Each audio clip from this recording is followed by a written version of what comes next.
নবী সাল্লাল্লাহু আলাইহি সাল্লাম বলেন, আল্লাহ তাআলা সবচেয়ে বেশি খুশি হয়, সবচেয়ে বেশি আল্লাহ খুশি হয় বান্দা যখন গুনাহ ছেড়ে দিয়ে আল্লাহর দিকে ফিরে আসে। কদম বাড়াইলেই, গুনাহ ছেড়ে দিলেই, চোখের এক ফোঁটা পানি পড়লেই আল্লাহ ফেরেশতাদেরকে ডাক দিয়া বলে, এই সাত আসমান সাজিয়ে দে, আমার জান্নাত সাজায়া দে।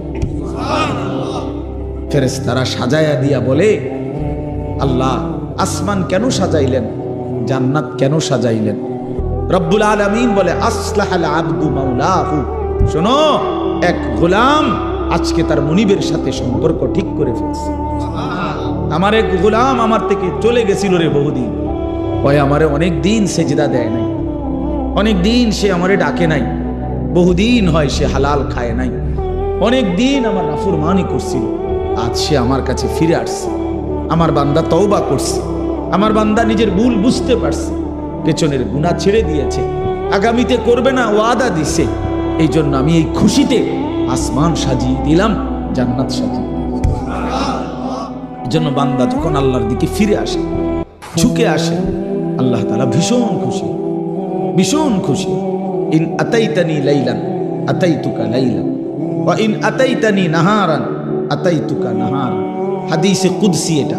আল্লাহ বলে, বান্দা তুমি যদি গুনাহ নিয়ে মাগফিরাতের জন্য রাত গভীরে আসো, আমি মাগফিরাত নিয়ে, রহমত নিয়ে রাত গভীরেই তোমার কাছে আসো। ওয়া ইন আতাইতানি নাহারান আতাইতুকা নাহারান। তুমি যদি দিনের আলোতে আসো মাফ চাইতে, আমি মাগফিরাত নিয়ে দিনের আলোতেই আসো। তুমি আসবে যখন, আমি আসবো ঠিক তখন, ঠিক তখন আমি আসবই তোমার কাছে, আমি আছি বান্দা। ওয়া নাহনু আকরাবু ইলাইহি মিন হাবলিল ওয়ারিদ। আমি তোমার গর্দানের রগ, যেটা ছিঁড়ে গেলে তোমার মৃত্যু, সেই শাহরগ গর্দানের রগ, এর চাইতেও আমি তোমার কাছে। তুমি একটা ডাক দাও, আমার আরশ আজিম নড়ে উঠবে। ফাইজা সাআলাকা ইবাদি আন্নী ফাইন্নী করিব। আল্লাহ বলে, আমার বান্দা যখন আমার কাছে কিছু চায়, আমারে ডাক দেয়, হাত পাতে, তা আমি আল্লাহ একদম কাছে। উজিবু দাওয়াতাদ দাঈ ইজা দাআনি। বান্দা যখনই ডাক দেয়, আমি তখনই তার ডাকে সাড়া দিই, সাড়া দিই। জিন্দেগির সব প্রয়োজন আল্লাহর কাছ থেকেই চাওয়া উচিত। দুর্ভাগ্য এক জাতি আমরা, আমরা এমন মুসলমান হয়ে গেলাম যারা নিজেদের কোনো প্রয়োজনে আল্লাহর কাছে চাওয়ার অভ্যাস আমাদের নেই। আল্লাহর কাছে চাওয়ার অভ্যাস খুব কম, খুব কম। দোয়া করার মানসিকতাই আপনাদের মধ্যে কম। ও শুধু ড্রাইভার টোকায়, ড্রাইভার মানে হুজুর, হুজুর, কেবল হুজুর টোয়া, হুজুর দিয়া দোয়া করা, হুজুর দিয়া।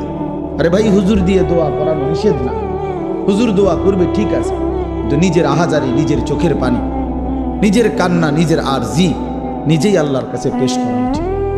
বান্দার কাকুতি মিনতি আল্লাহর খুব পছন্দ, আল্লাহর খুব পছন্দ, আল্লাহ তাআলার খুব পছন্দ। হাদিসে আছে বুখারীতে, ফাওয়াল্লাহি লা ইয়ামাল্লাল্লাহু হাত্তা তামাল্লু। নবীজি বলছেন, আল্লাহর কসম উম্মত, তোমরা চাইতে চাইতে আল্লাহর কাছে ক্লান্ত হয়ে যাবে, কিন্তু রব্বে করিম দিতে দিতে একবারও ক্লান্ত হবেন না। লা ইয়ামাল্লাল্লাহ, তিনি ক্লান্ত হবেন। তুমি চাও বাবা, বারবার বলো, বারবার বারবার বলো। এজন্য বাপ নিজেদের সব প্রয়োজন আল্লাহর কাছে বলুন। রাসূলুল্লাহ সাল্লাল্লাহু আলাইহি সাল্লাম বলছেন, হাত্তা শিরাকানা আলাইক, তোমার জুতার স্যান্ডেলের যে ফিতা, স্যান্ডেলের ফিতাটাও যদি ছিঁড়ে যায়, তাহলে সেটাও তুমি আল্লাহর কাছে বলো। স্যান্ডেলের ফিতাটা ছিঁড়ে গেল, আল্লাহকে জানাও, মাওলা আমার একটা ছোট্ট মুসিবত হয়ে গেছে, আমার ফিতাটা স্যান্ডেলের ছিঁড়ে গেছে। এরে ভাইয়া, এইখানে এটা বুঝবেন না, বাংলাদেশের মাটি তো স্বাভাবিক, এই সময় স্যান্ডেলের ফিতা ছিঁড়ে গেলে তেমন অসুবিধা নেই, কিন্তু আরাফাতের ময়দানে স্যান্ডেলের ফিতাটা ছিঁড়ে গেলে তাইলে টের পাওয়া যাবে স্যান্ডেল কারে কয় আর ফিতা কারে। বুঝেন না? হ্যাঁ, মসজিদে হারাম থেকে হোটেলে যাইবার সময় যদি স্যান্ডেল হারায়া যায়, তখন বোঝা যায় স্যান্ডেল কত দাম, স্যান্ডেল কত দাম। মনে হবে যেন পায়ের তালুটা পুড়ে গেছে, এত গরম, এত গরম। এই জন্য আল্লাহ তাআলা বান্দার ছোট থেকে ছোট বিষয়ও রাসূলুল্লাহ সাল্লাল্লাহু আলাইহি সাল্লাম সবক দিছেন আল্লাহর কাছে চাইতে। তো ঠিক আছে, আমি মূল কথাটা এটাই বলতে চাইছিলাম যে মনোযোগ চাই, আন্তরিকতা দরকার। এই যে মোবাইলটা আসলে নিষেধ করার মূল কারণ এটা, মানে মোবাইলটা হাতে থাকলে দিল বসে না, মনোযোগ আসে, এটা আমার অভিজ্ঞতা। অর্থাৎ এটা যতক্ষণ হাতে থাকে রেকর্ডের জন্যই হোক, ভালো, আমার বয়ানই রেকর্ড করবে, কিন্তু এতে ক্ষতি হয়। অর্থাৎ তার দিলের মধ্যে শুধু এটাই থাকে যে মোবাইলে উঠতেছে কিনা, তো এটা তখন আর তার নিজের জন্য অন্তরে আল্লাহর কথা বসে না, দিল জমে না। আরেকটা বড় ক্ষতি হয় কি, বড় ক্ষতি হলো ঠিক বরাবর পিছনে ডানে বামে যারা, তাদেরও নজর ওইটার দিকে, তাহলে ওই বেচারারও কি বসে না, দিল বসে, অনেক ক্ষতি হয়। এই জন্য এইটুকু সময়, 1 ঘন্টা হোক, অল্প সময় হোক, যদি নিজেকে মোবাইল থেকে আলাদা করে আল্লাহর কথা দিল দিয়ে শোনা যায়, এই ছেলেদের মধ্য থেকেই, এই মানুষগুলোর মধ্য থেকেই ধীরে ধীরে আল্লাহ তাআলা অসংখ্য মানুষকে পরিবর্তন করে দেবেন। আল্লাহ তাআলা আপনাদের সবাইকে উত্তমভাবে কবুল করে নেন। সবাই মনোযোগী হইলে ইনশাআল্লাহ বরকত হবে। আল্লাহ আমাদেরকে তৌফিক দান করেন। কোরআনুল কারীমের 30 নম্বর পারা, কোরআনুল কারীমের 102 নম্বর সূরা, সূরাটা ছোট্ট সূরা, 102 নম্বর সূরা, 30 নম্বর পারা। সূরাটার নাম হলো তাকাসুর। এই সূরার আমি তেলাওয়াত করছি। সূরাটার মধ্যে মোট 8টা আয়াত, শুধু 8 আয়াত, ছোট সূরা। ইনশাআল্লাহ অল্প একটু সময়ের মধ্যে আমি এই সূরাটার সংক্ষিপ্ত তরজমা এবং তার সাথে প্রাসঙ্গিক অল্প কয়েকটা কথা বলি। আল্লাহ আমাদেরকে তৌফিক দেন। সবাই আন্তরিকভাবে শুনেন। আবারও অনুরোধ করতেছি, ডানে বামে কথা বইল না ভাই, নওজোয়ান ছেলে তোমরাও মনোযোগ দিয়ে শুনো বাপ, আল্লাহ তোমাদেরকে বরকত দিবে। এই সূরাটার একটা ফজিলত হলো, এই সূরার 8টা আয়াত মাত্র। প্রিয় নবী সাল্লাল্লাহু আলাইহি ওয়াসাল্লাম বলছেন, যে ব্যক্তি এই সূরা তাকাসুর একবার তেলাওয়াত করবে, তো আল্লাহ তাআলা তাকে 1000 আয়াত তেলাওয়াত করার সমপরিমাণ সওয়াব দান করবেন। তার মানে এই সূরাটা কোরআনুল কারীমের প্রায় 6 ভাগের 1 ভাগ, 1/6, মানে 6 ভাগের 1 ভাগের সমান প্রায় এই সূরায় তাকাসুর। এই সূরাটা আল্লাহ তাআলা কেন নাজিল করলেন, একটা ছোট্ট কথা, শানে নুজুল বুঝলে আপনি বুঝবেন কেন নাজিল করলেন। রাসূলুল্লাহ সাল্লাল্লাহু আলাইহি ওয়াসাল্লামের জামানায় মক্কার সবচেয়ে গুরুত্বপূর্ণ, রাসূলুল্লাহ সাল্লাল্লাহু আলাইহি সাল্লাম উনি মক্কায় থাকাকালীন মক্কার সবচেয়ে বড় গোত্রের নাম ছিল কুরাইশ। এটা আপনারা জানেন কিনা? নবীজির বংশই হলো কি এই কুরাইশ বংশ। তো এটা হলো মূল বংশের মূল গোড়া, একটা বড় গোড়া। বাকি এর অধীনে আরো ছোট ছোট গোত্র ছিল, শাখা। কথা বুঝছেন? আমার দাদা ধরেন মূল ছিল আমগো বাড়ি, তো এখন দাদার বাপ চাচারা 4 জন, মানে আমার দাদার ছেলে। তো এখন ওনাদেরও সংসার বড় হয়ে যাওয়াতে আমার জেডার বাড়িও একটা নামে পরিচিত, আমগো বাড়িও একটা নামে পরিচিত, এমন হয় না? আলগা আলগা হয়ে গেছে এখন, বড় ফ্যামিলি। জেডারও মনে করেন 6-7 জন সন্তান, তাদের ছেলে পেলে নাতি নাতনি মিল্লা, তারা এক বাড়ি, আমরা এক বাড়ি। কিন্তু যদিও আমার দাদার বংশ আমরা এরকম আর কি। তো কুরাইশের অনেক শাখা গোত্র ছিল, কুরাইশের অধীনে আবার ছোট ছোট গোত্র। এদের একটা অভ্যাস ছিল, এরা প্রতিনিয়ত অবসর হইলেই তারা নিজেদের মধ্যে তর্ক বিতর্ক করত, নিজেদের অর্থ সম্পদ ক্ষমতা প্রভাব প্রতিপত্তি সন্তানাদি বংশধর কার কদ্দুর বেশি দুনিয়ার ফুটাঙ্গিরি এগুলা নিয়ে মাতব্বরি করত, অহংকার করতে আর বলতো, হিসাব দিত। হ্যাঁ বেটা আমার চাচা এই, আমার চাচতো ভাই একজন ডিসি, একজন এসপি, একজন হেই, আমরা বলে না এরকম মানুষ। অর্থাৎ এই এরা আপনার গর্ব অহংকার করত, সম্পদ নিয়ে বংশধর নিয়ে নিজেদের ক্ষমতা প্রভাব প্রতিপত্তি নিয়ে হিসাব দিত যে আমার এই আমার এই আমার এই। তো আরেক গোত্রের লগে যার লগে তর্ক করতো তারাও বলতো বেটা আমগোই তা নাছে, আমগো এই আমগো হেই, তো এগুলা তারাও বলতো। এর মধ্যে এক 2টা গোত্র ছিল, বনু আব্দে মানাফ, কুরাইশের একটা শাখা গোত্র। আরেকটা হলো বনু সাহাম, এরাও একটা শাখা গোত্র। এই দুই গোত্রের লোকদের মধ্যে একদিন তুমুল এই নিয়ে তর্ক লাগছে, ভীষণ তর্ক। এই দোনো গোত্রই নিজেদের বংশ গরিমা, অর্থ সম্পদের হিসাব, বিভিন্ন যুদ্ধে এক একজনের এক এক যোদ্ধাদের অবদান এবং নিজেদের শৌর্য বীর্য অহংকার বংশধর এগুলো বলতেছিল, বারবার শুনাইতেছে আর কি।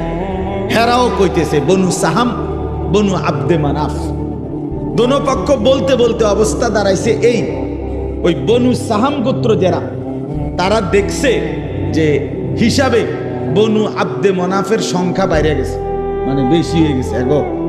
হ্যাগো যা যা নাম দাম যা কইছে, যার যেই ক্ষমতা, যার যেই অবস্থা, এতে করে এরা কমে যাইতেছে, হারিয়া যাইতেছে। কারা? বনু সাহাম গোত্র। তো এরা করছে কি, তখন এই বনু সাহাম গোত্র যখন দেখতেছে হেরে যাচ্ছে ওদের থেকে, এইবার তারার আর জীবিত লোক যারা, তারার আর হিসাব দিয়া পারতেছে না, মানে হেরার লগে কুলাইতেছে না। তো হেরা বলতেছে দিগাও, কই কবরস্থানে আসো,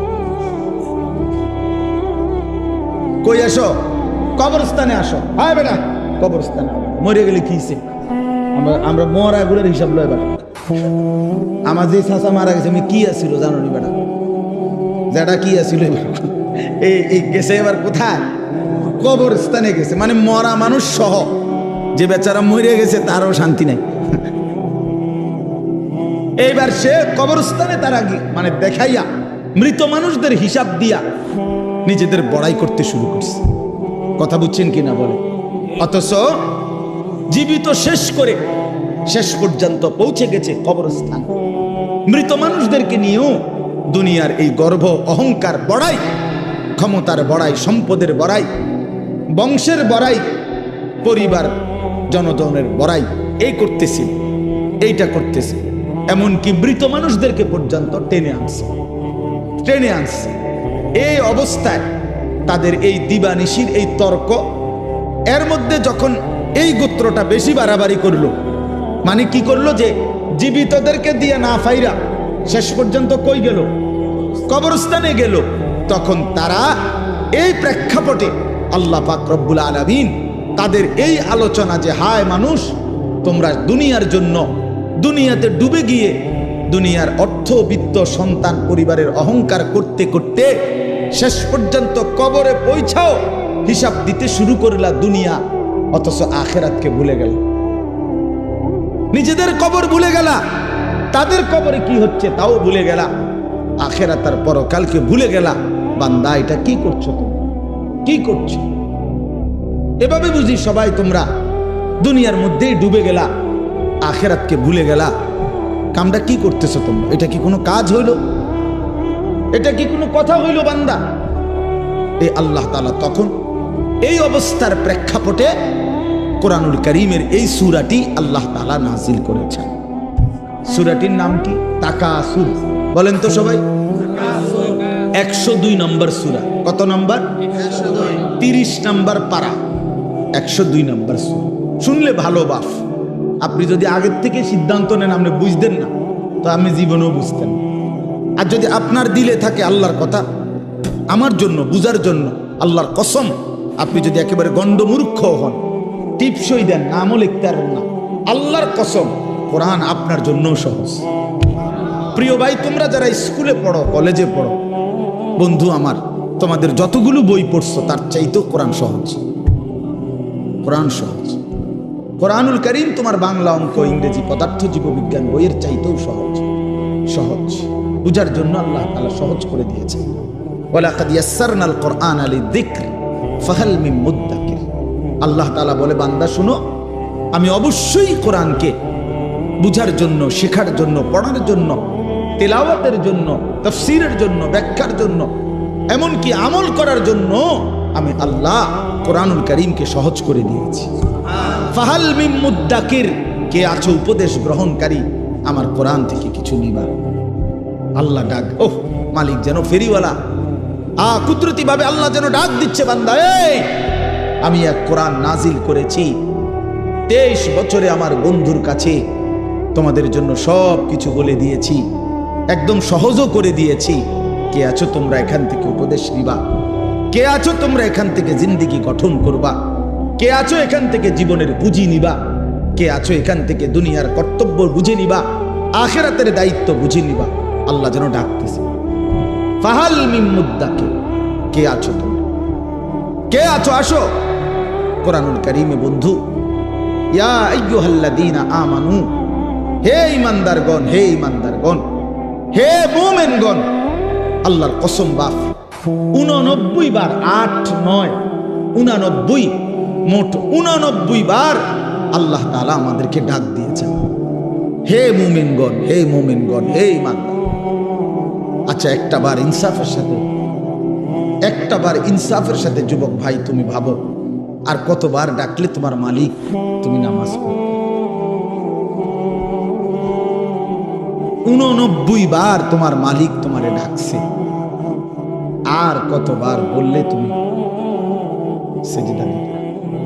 আয় আফসোস। 80 বারের চাইতে বেশি বার আল্লাহ তাআলা বলছে, আকিমুস সালাহ, আকিমুস সালাহ, আকিমুস সালাহ, নামাজ পড়ো, নামাজ পড়ো, নামাজ পড়ো, নামাজ পড়ো, নামাজ পড়ো, নামাজ পড়ো। আর কতবার বললে বন্ধু নামাজ পড়তে? আপনারা যারা নামাজ পড়েন না, মাঝ বয়সী অনেক লোক, যে মা নামাজ পড়ে না, যে বোন নামাজ পড়ে না, যে যুবক ছেলে, কিশোর ছেলে, তুমি মুসলমানের ঘরে জন্ম নিয়ে নামাজ পড়ো না, তোমার আল্লাহ তোমার কাছে জানতে চাচ্ছে। কোরআন শরীফের একটা স্পষ্ট আয়াত আছে, একটা আশ্চর্য কথা শোনো ভাইয়া।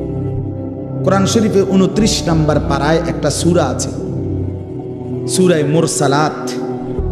এই সূরাটার নাম কোরআনুল কারীমের, আমি বলতেছি পরে দেখলে কারো মন চাইলে, 77 নম্বর সূরা, কোরআনুল কারীমের 77 নম্বর সূরা। এই সূরাটার নাম হলো মুরসালাত। এই একটি সূরার মধ্যে 50টা আয়াত। ওই সূরাটা, এই 50টা আয়াতের মধ্যে আল্লাহ তাআলা 10 বার, মানে 10টি আয়াত 10 বার একটা কথা বলছে, বারবার একই কথা 10 বার বলছে এক সূরা। কয়বার? কি? ওয়াইলুন ইয়াউমাইদিল লিল মুকাদ্দিবিন, ওয়াইলুন ইয়াউমাইদিল লিল মুকাদ্দিবিন, হে আমার মিথ্যাবাদী নাফরমান বান্দা, শোনো, সেদিন হাসরের ময়দানে তোমাদের জন্য জাহান্নাম। এই কথাটা 10 বার বলছে এক সূরাতে। কেউরে ছেড়ে দেওয়া যাবে না, সাফ কথা মিয়া। মুসলমানের এই সন্তান আমাদের সন্তান, এরা আমাদের ছেলে। 16 বছর, 14 বছর, 18 বছরের বাপ, মুসলমানের বাচ্চা লাগাম ছাড়া এক জিন্দেগি যাপন করতেছে। মা, বাবা, অভিভাবক, এলাকার মানুষ, কারো কোনো তত্ত্বাবধান বলতে কিচ্ছু নাই। একটা মোবাইল আর ছেলেটা নিজে জন্তু জানোয়ারের মতো জিন্দেগি কাটাইতেছে। নিজের মতো খায়, নিজের মতো চুল রাখে, নিজের মতো জামা পরে, সারা রাত উলঙ্গ ছবি দেখে, অনলাইনে লাখ লাখ টাকা জুয়া খেলে, মেয়ের পিছনে ঘুরে উলঙ্গ দৃশ্য দেখে। এটা জানোয়ারের জিন্দেগি ছাড়া অন্য কোনো জীবন হতে পারে না বেটা। এটা মানুষের বাচ্চার জীবন নয়, মুসলমানের সন্তানের জীবন নয় বেটা। মুসলমান এত পাগল না, মুসলমান এত ছাগল না। আজকে আমি জুমার নামাজে যাইতেছি, আমার এলাকার বাজার, গরু বাজার, আমি নিজ চোখে দেখছি, আল্লাহর কসম, আমার নিজ চোখে দেখছি ছাগল বাজারের মধ্যে যে ছাগলটি উঠছে, ওমা 3-4টা মানুষ রূপী ছাগল আইটা ছাগলটির ভিডিও করতেছে। ওইটা কি ছাগল? তোরে কি কামড়াইছে? তোরে কোন শয়তানে কামড়াইছে তোরে? তুই ছাগল উড়াস কীর্তি বলে? একের কসম আল্লাহ, আমি নিজ চোখে দেখছি। আপনি বলেন না, ইনসাফের কথা বলো ভাই, তোমরা বলো ভাই, এটা কি? এই গরু বাজারের ছাগল, এগুলো তুই ছাগল, তুমি এক ছাগল না? তুমি এগুলো কেন উঠাচ্ছ? এতটুকু এহসাস, এতটুকু বিবেক তো থাকবে। আমি কি করছি, আমি কি করছি সারাটা দিন? এটা কি জীবন মিয়া? সারাটা দিন মোবাইল, সারাটা দিন নারী, ছবি, নাচ, গান, উলঙ্গ দৃশ্য, সারাটা রাত জেনা ব্যভিচারের দৃশ্য। হায় রে মুসলমানের বাচ্চা, হায় রে বাপ, কে তোরে আল্লাহ চিনাই? কে তোরে মালিক চিনাইবে? 365 দিনে, খোদার একটা বছরে তুমি কোনোদিন ফজরের নামাজ পড়ো না বন্ধু। কেউ কি নাই তোমার যে তোমার মনে করায় দিবে যে তোমার একজন আল্লাহ আছে, কবর আছে, আখিরাত আছে?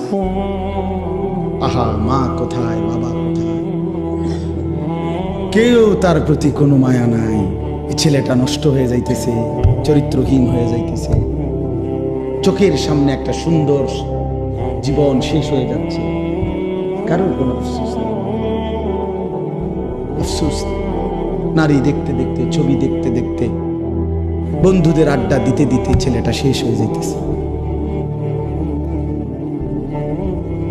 আমরা বুঝি না বাপ, তোমার চেহারা দেখলেই তো বোঝা যায়, চুল দেখলেই তো বোঝা যায়।